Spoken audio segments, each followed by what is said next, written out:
Baik, bismillahirrahmanirrahim. Assalamualaikum warahmatullahi wabarakatuh.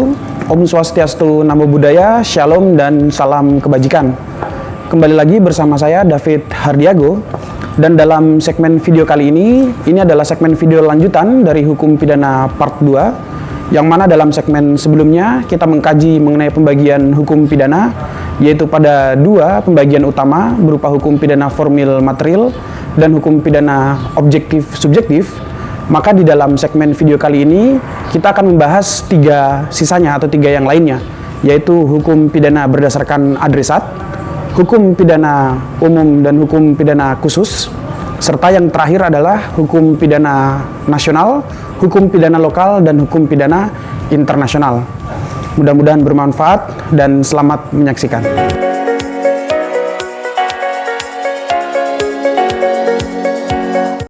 Setelah dalam pertemuan sebelumnya di part 2 kita membahas mengenai hukum pidana material dan hukum pidana formil serta hukum pidana objektif dan hukum pidana subjektif.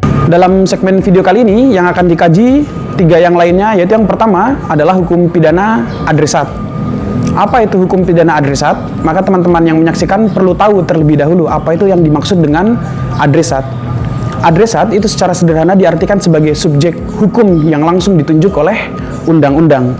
Jadi ketika kita hubungkan dengan hukum pidana, maka hukum pidana berdasarkan adresat adalah hukum pidana yang menunjuk langsung subjek hukumnya. Atau jika ingin kita tegaskan, maka hukum pidana berdasarkan adresat adalah hukum pidana yang memiliki subjek khusus, di mana subjek khusus yang dimaksud di sini itu hanya dialah atau hanya subjek itulah yang dapat melakukan tindak pidana tersebut. Contohnya apa? Misal kita bicara tentang hukum pidana militer, kaitannya dengan tindak pidana disersi atau mangkir dari tugas.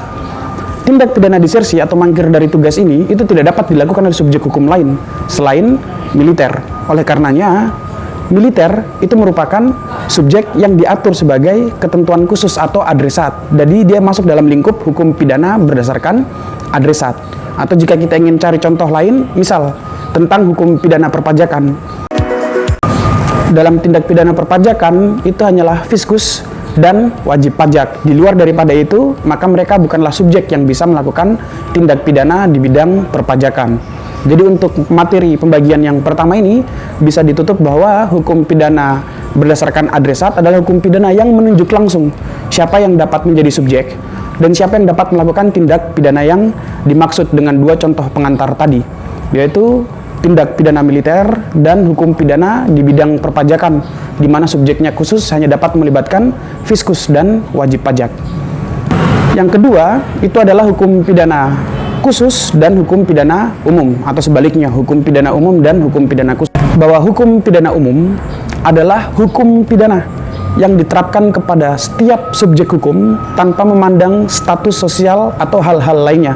Sehingga kalau kita ingin jabarkan dalam konteks sistem hukum Indonesia, maka hukum pidana khusus adalah hukum pidana yang materialnya terdapat di dalam KUHP atau dikodifikasikan, dan formilnya itu terdapat di dalam KUHP. Atau bisa juga kita katakan bahwa hukum pidana umum adalah hukum pidana yang dikodifikasi. Lalu jika kita berbicara mengenai hukum pidana umum adalah yang demikian, apa yang dimaksud dengan hukum pidana khusus? Hukum pidana khusus maka lawan daripada hukum pidana umum. Artinya apa? Dia materialnya diatur di luar daripada KUHP, formilnya diatur di luar daripada KUHP. Atau tegasnya, hukum pidana khusus adalah hukum pidana di luar kodifikasi, atau dia tidak berlaku secara umum kepada subjek atau perbuatan tertentu. Jadi kalau kita mau tahu rangkaian atau formulasi kapan suatu perbuatan dianggap atau masuk dalam konteks hukum pidana khusus, maka paling tidak formulanya ketika perbuatan umum maka subjeknya khusus, atau ketika subjek umum maka perbuatannya khusus, atau subjek dan perbuatan sama-sama khusus. Ketika dua hal itu atau tiga formulasi itu terpenuhi, maka dapat dikatakan bahwa perbuatan itu masuk atau dikategorikan sebagai hukum pidana khusus.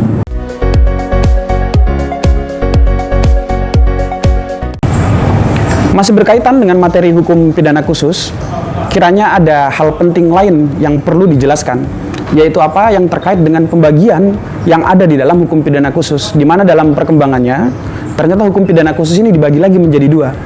ada yang disebut dengan hukum pidana khusus yang merupakan undang-undang pidana, dan ada hukum pidana khusus yang bukan merupakan undang-undang pidana.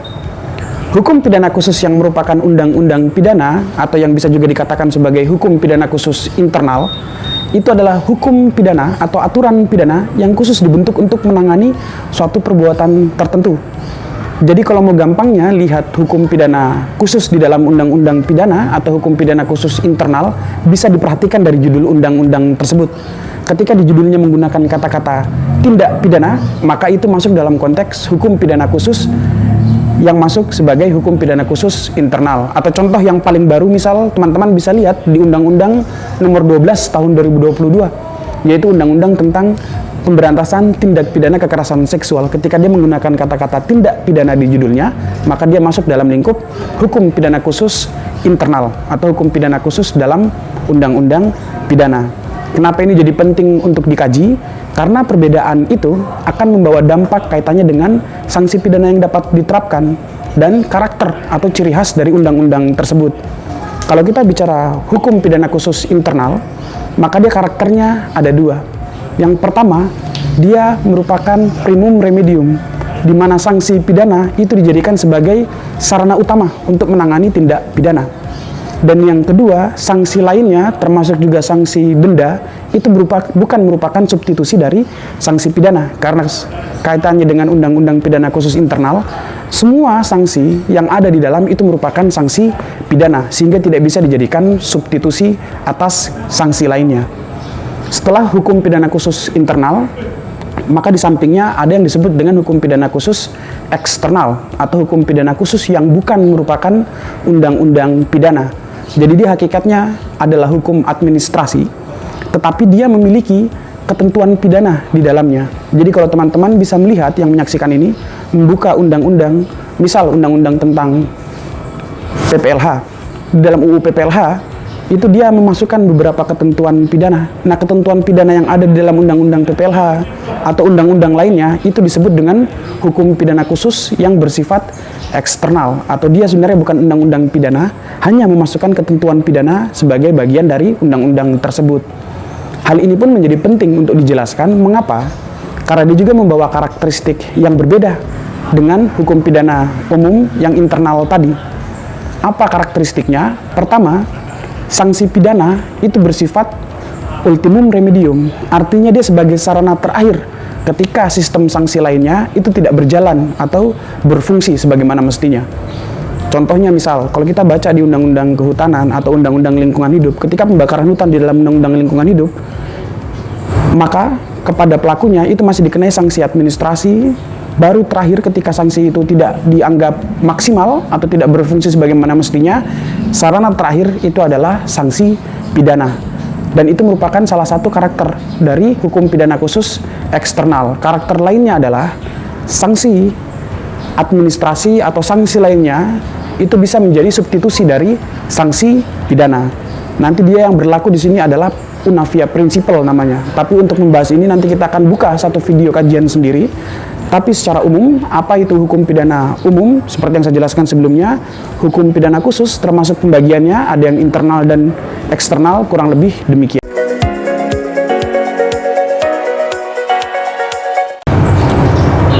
Dan yang ketiga atau yang terakhir di dalam segmen video kali ini, yaitu pembagian hukum pidana yang didasarkan atas wilayah keberlakuannya. Dimana kalau kita bicara wilayah keberlakuan, maka hukum pidana itu terbagi menjadi 3. Apa itu? Yang pertama yaitu hukum pidana nasional, yang kedua hukum pidana lokal, dan yang ketiga atau yang terakhir adalah hukum pidana internasional. Apa itu hukum pidana nasional? Hukum pidana nasional adalah hukum pidana yang berlaku secara unifikasi. Artinya dia berlaku dalam skala nasional atau satu negara. Jadi ketika ada aturan atau norma yang mengandung sanksi pidana berlaku secara nasional atau unifikasi, maka dalam pembagian hukum pidana dia masuk sebagai hukum pidana nasional. Kaitannya dengan hukum pidana nasional tadi, jika kita memberi contoh dengan melihat dalam Pranata Hukum Pidana Indonesia, maka yang termasuk di dalam konteks pembagian hukum pidana nasional itu contohnya misal undang-undang, atau kita bicara dalam konteks peraturan yang memuat sanksi pidana dan dia berlaku secara nasional. Tapi kalau kita bicara hukum pidana, maka kita hanya akan bicara ketika dia memuat norma yang mengandung acara, berarti dia dalam konteks skala nasional, itu disebut dengan hukum pidana nasional. Atau ketika dia mengandung norma yang sanksinya itu meliputi unifikasi atau satu negara, maka dia masuk dalam konteks contoh pembagian hukum pidana nasional. Yang kedua, itu adalah hukum pidana yang pemberlakuannya atau keberlakuannya itu hanya pada satu daerah tertentu. Di mana satu daerah tertentu yang dimaksud di sini itu bisa daerah provinsi, kabupaten, atau kota. Nah, ketika masuk di dalam konteks hukum pidana yang demikian, maka itu disebut dengan hukum pidana lokal. Contohnya apa? Jika teman-teman membaca di dalam peraturan daerah, baik itu peraturan daerah kabupaten, kota, maupun provinsi, ketika dia memuat ketentuan pidana, maka ketentuan pidana yang dimaksud itu disebut dengan hukum pidana lokal. Tapi yang perlu ditegaskan juga di sini, perlu dipahami bahwa hukum pidana nasional dan hukum pidana lokal kaitannya dengan pemberian sanksi itu ada perbedaan ya. Apa perbedaannya? Kalau di dalam hukum pidana lokal, pemberlakuan sanksi itu dia dibatasi. Dibatasi dengan apa? Dia tidak ada sanksi pidana penjara, melainkan hanya pidana kurungan dengan maksimal 6 bulan, dan sanksi denda itu maksimal 50 juta rupiah. Nah, itu adalah aturan yang digunakan untuk membatasi hukum pidana lokal, yang umumnya atau pastinya hanya terdapat di dalam peraturan daerah, baik itu daerah kabupaten, kota, maupun provinsi. Dan pembagian yang terakhir dari hukum pidana berdasarkan wilayahnya itu adalah hukum pidana internasional. Hukum pidana internasional itu adalah hukum pidana yang wilayah berlakunya itu meliputi beberapa negara atau bahkan sampai kepada seluruh masyarakat yang ada di dunia. Jadi ketika kita berbicara mengenai hukum pidana internasional, supaya gampang dibayangkan, anggaplah kalau kita menggambar dalam jalan yang bersimpang atau persimpangan 4, yang vertikal atau yang ke atas ini disebut dengan hukum pidana internasional, sementara yang horizontalnya ini itu disebut dengan hukum pidana nasional. Titik pertemuan antara hukum pidana internasional yang vertikal dan hukum pidana nasional yang horizontal, kotak di tengah ini, itulah yang disebut dengan hukum pidana internasional. Jadi dia ada di persimpangan jalan antara irisan kedua hukum tersebut. Sehingga tidak mengherankan jika kita merujuk pada beberapa pakar hukum pidana internasional. Mungkin salah satunya yang paling terkenal adalah Sherif Bashoni dalam Introduction to International Criminal Law. Itu beliau mengatakan, ketika kita bicara mengenai hukum pidana internasional, maka kita berbicara mengenai dua perpaduan disiplin hukum yang berbeda, tetapi saling melengkapi, yaitu antara aspek-aspek hukum pidana nasional dari hukum internasional maupun sebaliknya, aspek-aspek hukum internasional dari hukum pidana nasional. Jadi kendati pun mereka berdua berbeda atau tidak saling mendukung, tetapi antara satu dan lainnya itu tidak bisa dipisahkan. Dan sebenarnya jika Bapak Ibu yang menyaksikan sekalian paham, di dalam kurikulum Fakultas Hukum, khususnya materi mengenai hukum pidana, ketika kita bicara hukum pidana dan hukum pidana internasional ini dibedakan ya. Jadi dia akan masuk dalam satu kurikulum sendiri atau satu mata kuliah sendiri mengenai hukum pidana internasional. Sehingga yang saya jelaskan di dalam video ini itu hanyalah kajian singkat mengenai apa itu hukum pidana internasional.